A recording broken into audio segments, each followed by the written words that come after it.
Hello students, this is Jitendra sir.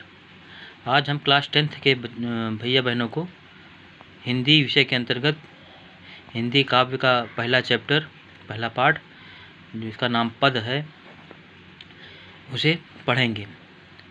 पद, इसके रचनाकार, इसके रचयिता सूरदास जी। ये सूरदास के सारे पद हैं। इन पदों का अध्ययन करने के पूर्व हम पहले सूरदास जी के बारे में, उनका जीवन परिचय जानेंगे। सूरदास जी, जो कि हिंदी काव्य साहित्य के स्वर्ण युग, स्वर्णकाल, जो कि भक्ति काल को कहा जाता है, भक्ति काल के प्रमुख कवि थे। भक्ति काल को ही पूर्व मध्य काल कहा जाता है। इसमें सगुण मार्ग के कृष्ण भक्ति शाखा के सूरदास जी प्रमुख कवि थे। इनका जन्म सन 1478 ईस्वी में आगरा से मथुरा जाने वाले मार्ग पर एक रुनकता नामक ग्राम में हुआ था। कुछ विद्वानों का मत है कि इनका जन्म दिल्ली के पास ही सीही नामक स्थान को या सीही ग्राम को भी इनका जन्म स्थान मानते हैं। सूरदास जी जन्मांध थे, इस विषय में भी विद्वानों में मतभेद हैं। इन्होंने कृष्ण की बाल लीलाओं का, प्रकृति का, मानव स्वभाव का जिस प्रकार से सजीव वर्णन किया है, वैसा वर्णन बिना आँखों वाला व्यक्ति नहीं कर सकता। यह आँखों से प्रत्यक्ष देखे बिना तो संभव ही नहीं है।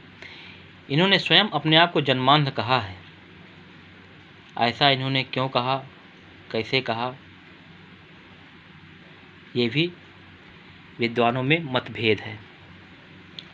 इनकी रुचि बचपन से ही भगवत भक्ति, भगवान की भक्ति, ईश्वर की आराधना में थी।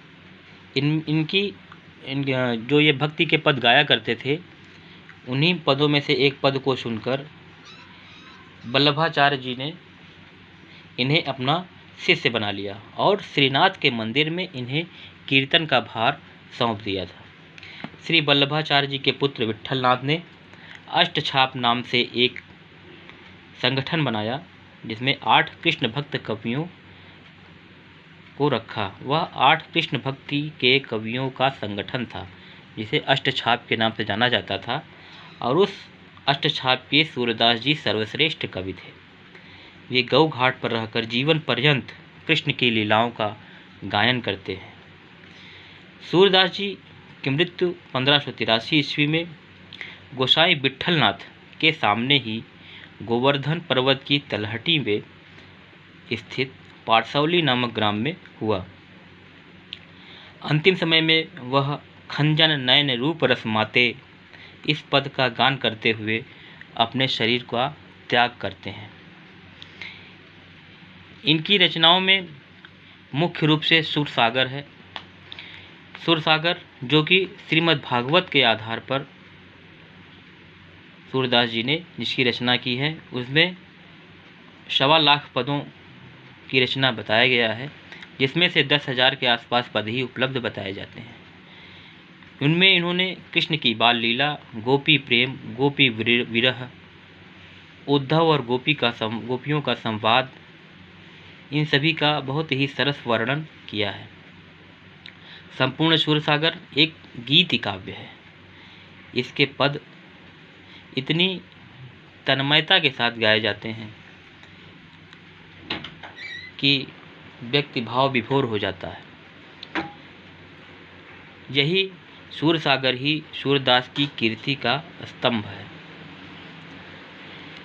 इनके सूरसागर के अलावा सूरसारावली तथा साहित्य लहरी नामक 2 रचनाएं और भी थीं, जिसमें पदों का संकलन सूरसागर से ही किया गया है।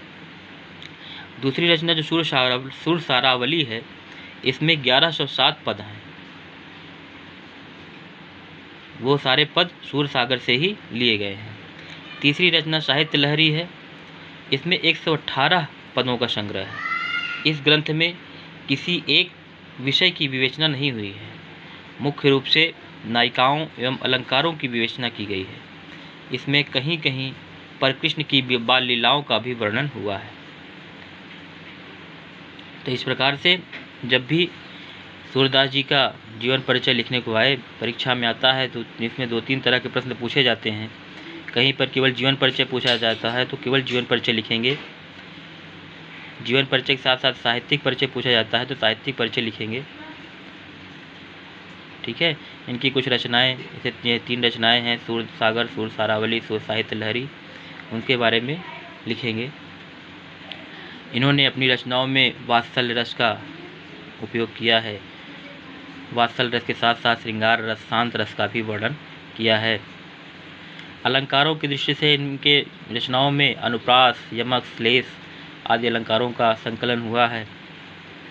तो इस प्रकार से इनका जीवन परिचय हो गया। अब आगे देखेंगे इनका पद।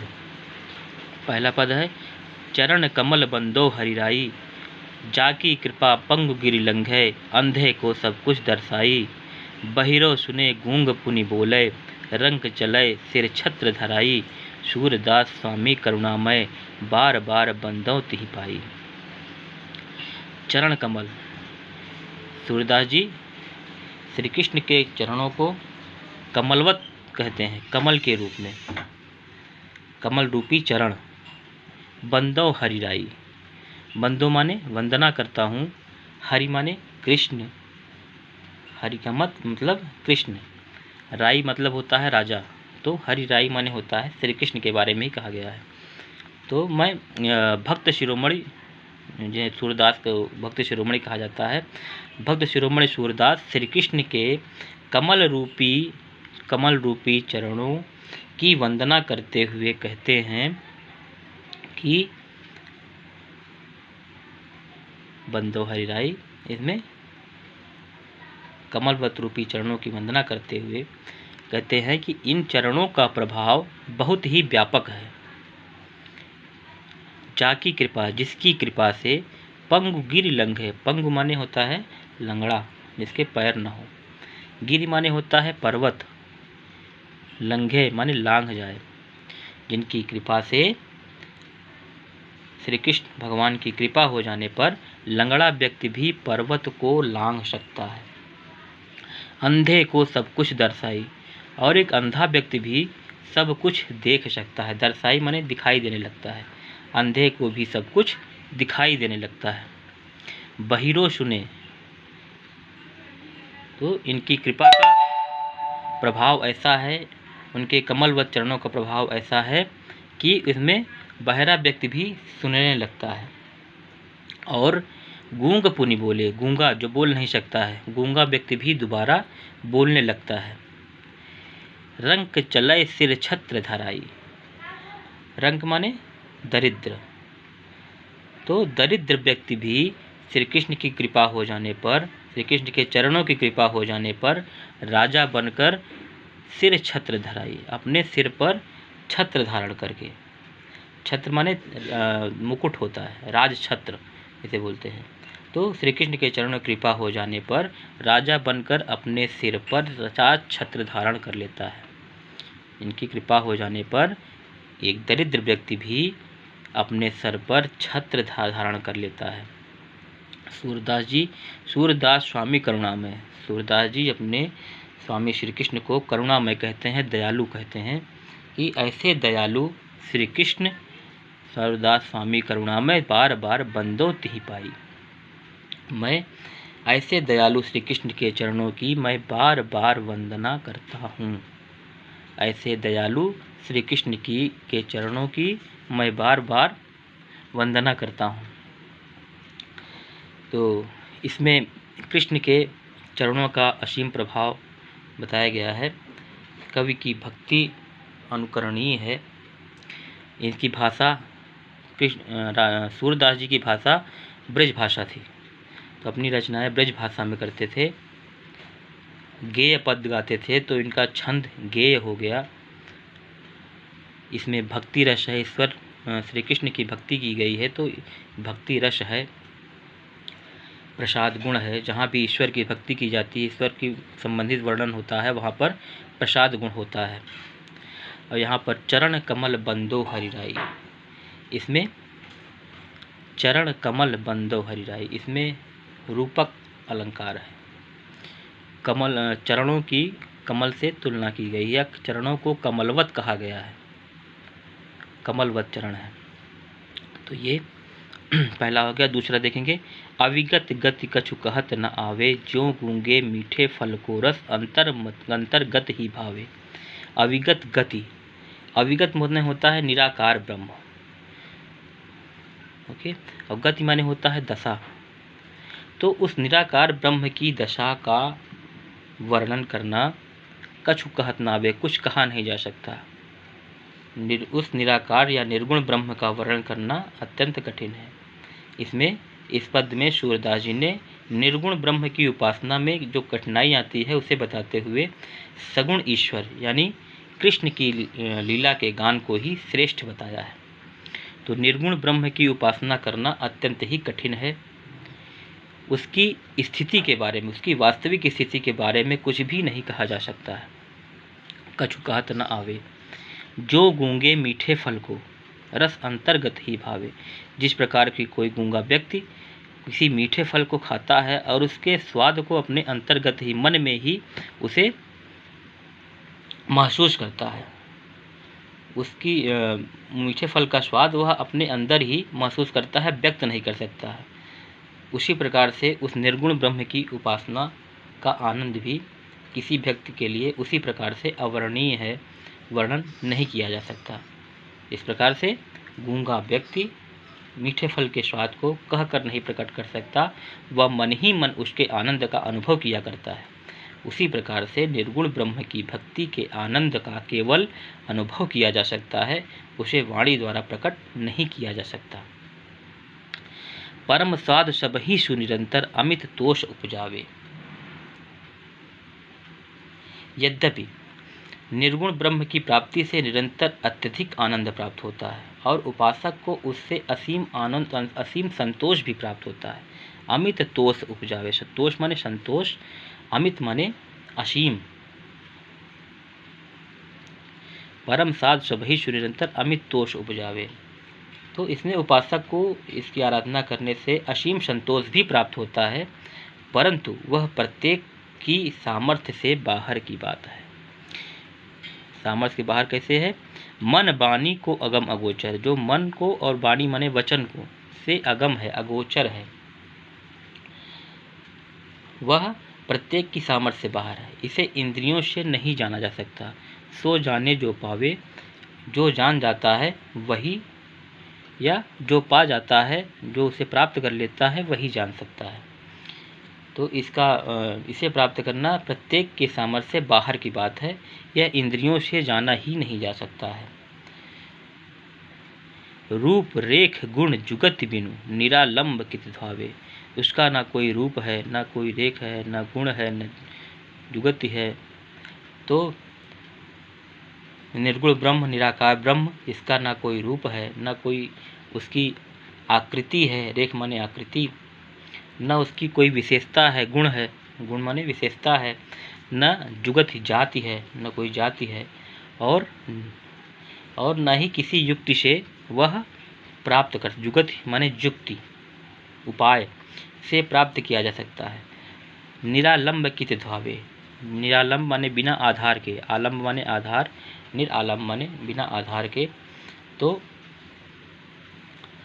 जब उसका ना कोई रूप है, ना कोई आकृति है, ना उसकी कोई विशेषता है, न जाति है, न किसी युक्ति से उसे प्राप्त किया जा सकता है, तो ऐसी स्थिति में भक्त का मन बिना किसी आधार के कहाँ भटकता फिरेगा, कहाँ भटकता फिरेगा, कहाँ उसे ढूंढेगा। निरालंब माने बिना आधार के, कित माने कहाँ कहाँ, कितना, धावे माने भागता रहेगा, भटकता रहेगा, दौड़ता रहेगा। सब विधि अगम विचार ही ताते, शूर शगुन पद गावे। तो इस प्रकार से सब विधि माने सभी प्रकार से अगम विचार हैं, सभी प्रकार से विचार करके ही सूरदास जी की वह अगम है, उसे प्राप्त नहीं किया जा सकता। शूर सगुण पद गावे, सूरदास जी सगुण के पद गाते हैं। उस निर्गुण ब्रह्म को सभी प्रकार से अगम जानकर कि उन्हें प्राप्त नहीं किया जा सकता, सूरदास जी ने सगुण या श्री कृष्ण की लीला के पद गाना अधिक उचित समझा। विचार ही ताते सूर सगुण पद पावे, सूरदास जी श्री कृष्ण की लीला के पद गाना अधिक उचित समझते हैं। इस प्रकार से इसमें निराकारेश्वर की उपासना को कठिन तथा साकार की उपासना को तर्क सहित सरल बनाया गया है। इनकी भाषा साहित्यिक ब्रज है, छंद गेय पद हैं, रस भक्ति है, शांत रस है, अलंकार अगम अगोचर और यहाँ पे जुगति, यहाँ पे अगम अगोचर में ही अनुप्रास है, आवर्ण की आवृत्ति हुई है। ओके, तो इसमें अनुप्रास अलंकार की प्राप्ति होती है, उपयोग हुआ है, गुण प्रसाद है। इसी पद से मिलता जुलता कबीरदास ने भी एक पद लिखा है जिसमें गूंगे केरी शर्करा खाक और मुस्काई, ये कबीरदास का है। और तुलसीदास जी ने भी निर्गुण ब्रह्म का वर्णन करते हुए कहा है, बिनु पग चलय सुनय बिनु काना, कर बिनु कर्म करय विधि नाना, आनन रहित सकल रस भोगी, बिनु पानी वक्ता बड़ जोगी। जिसका अर्थ भी इसी प्रकार से निकलता है कि जो अप्राप्त है, जिसे प्राप्त नहीं किया जा सकता, जो देखा नहीं जा सकता, उसके बारे में व्यक्ति उसकी व्याख्या नहीं कर सकता। उसकी व्याख्या वही कर सकता है जो उसे प्राप्त कर चुका है। तो इस तरह से आज इन दो पदों का वर्णन हमने किया है। आगे की कक्षा में इस चैप्टर में आगे बढ़ेंगे।